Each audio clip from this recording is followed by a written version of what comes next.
अल्लाह रब्बुल इज़्ज़त का ये हम पर बहुत बड़ा एहसान है कि उसने हमें एक मर्तबा फिर रमज़ान जैसी दौलत से माला माल फरमाया।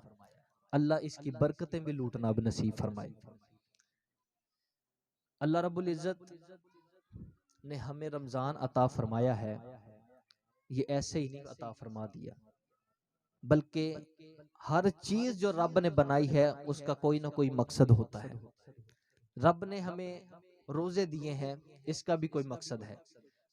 क्या मकसद है? रब ने आयत करीमा में बयान फरमाया है, लअल्लकुम तत्तकून, मैंने तुम्हें इसलिए रोजे अता किए हैं ताकि तुम तकवा बन जाओ, ताकि तुम मुत्तकी बन जाओ, ताकि तुम तकवा इख्तियार कर लो। रोजे रखने के बहुत सारे मकासिद हैं, लेकिन उनमें से चंद मकासिद जो मैं आपके सामने बयान करना चाहता हूं वो ये है कि जब हम रोजा रखते हैं तो हमें क्या मिलता है? क्या मिलता है? सवाब मिलता है।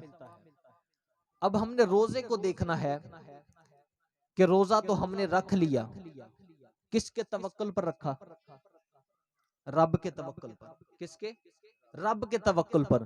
तो क्या मालूम हुआ कि जब हम रोजा रखते हैं तो अल्लाह हमें मकाम तवक्कुल भी अता करता है।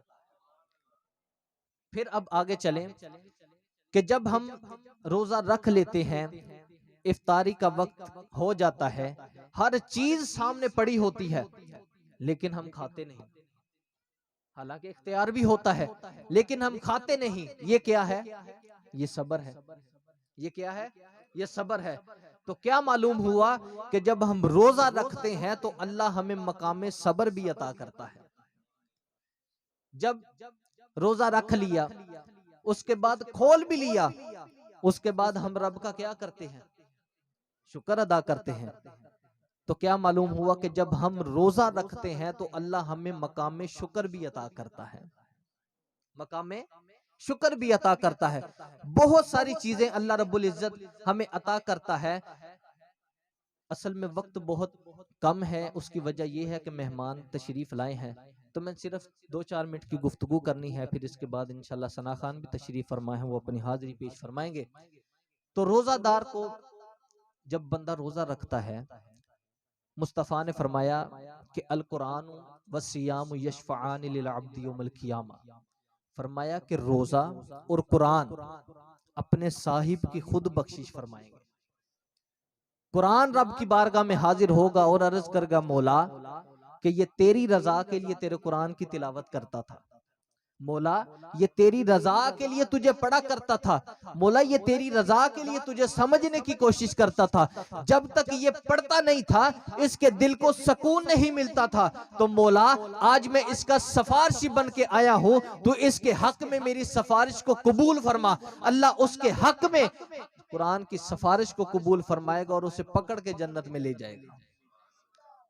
फिर आगे रोजा आएगा और वो रब से अर्ज करेगा कि मौला ये तेरी रजा के लिए रोजा रखता था, मौला ये तेरी रजा के लिए भूखा रहता था, मौला ये जब तक रोजा नहीं रखता था इसके दिल को सुकून नहीं मिलता था, मौला ये तेरी रजा के लिए रातों को उठ उठ के क़याम करता था। मैं आज इसका सिफारिशी बन के आया हूं, तो इसके हक में मेरी सिफारिश को कबूल फरमा। अल्लाह उसके हक में उसकी सिफारिश को कबूल फरमाएगा और रोजादार को रोजा पकड़ के उसे भी जन्नत में ले जाएगा। तो कुरान और रोजा ये अपने साहिब की खुद बख्शिश फरमाएंगे। फिर रोजादार को अल्लाह 2 खुशियां नसीब फरमाता है, एक दुनिया में नसीब फरमाता है और एक आखिरत में नसीब फरमाता है। दुनिया में कौन सी खुशी नसीब फरमाता है? दुनिया में जो खुशी अल्लाह रब्बुल इज्जत बंदे को नसीब फरमाता है वो उस वक्त फरमाता है कि जब बंदा रोजा इफ्तार करता है। उस वक्त जो बंदे के दिल में खुशी होती है या वो जानता है या उसका रब जानता है। एक खुशी ये जो दुनिया में अल्लाह रब्बुल इज्जत अता फरमाता है, एक खुशी बंदे को अल्लाह रब्बुल इज्जत आखिरत में अता फरमाएगा। वो कौन सी खुशी अता फरमाएगा?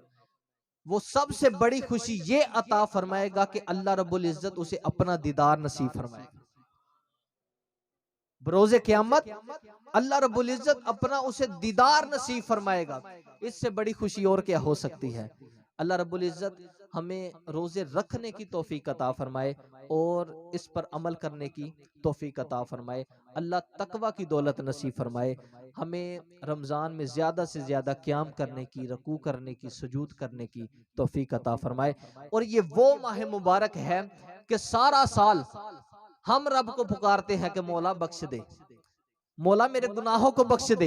सारा साल हम पुकारते हैं, लेकिन ये वो माह मुकद्दस है कि इसमें अल्लाह की रहमत ये पुकारती है कि ऐ मेरे बंदे, तू मुझे एक मर्तबा या रब्बी कहकर तो देख, मैं तुझे 10 मर्तबा या अब्दी कहकर पुकारूंगा।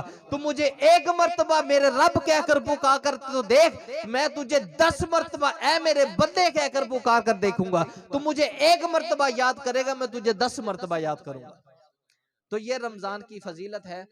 बहुत ज्यादा फजीलतें हैं, लेकिन वक्त की किल्लत है। अल्लाह रब्बुल इज्जत अमल की तौफीक अता फरमाए। वमा अलैना इल्लल बलागुल मुबीन।